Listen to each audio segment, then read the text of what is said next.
The National Weather Service in Memphis has issued a severe thunderstorm warning for Weakley County in West Tennessee, Obion County in West Tennessee, northwestern Henry County in West Tennessee, until 7:45 p.m. Central Standard Time.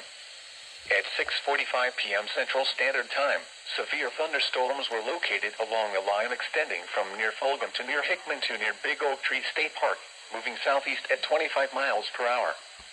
Hazard, 60 miles per hour wind gusts and nickel-size hail. Source, radar indicated. Impact, expects damage to roofs, siding, and trees.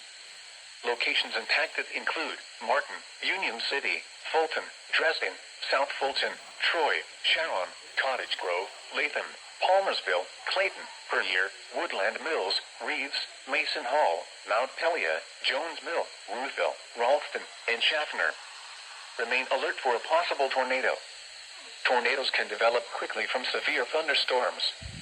If you spot a tornado, go at once into the storm shelter or small central room in a sturdy structure. For your protection, move to an interior room on the lowest floor of a building. Repeating, a severe thunderstorm warning has been issued until 7:45 p.m. Central Standard Time for the following counties in Tennessee: Henry, Obion, and Weakley.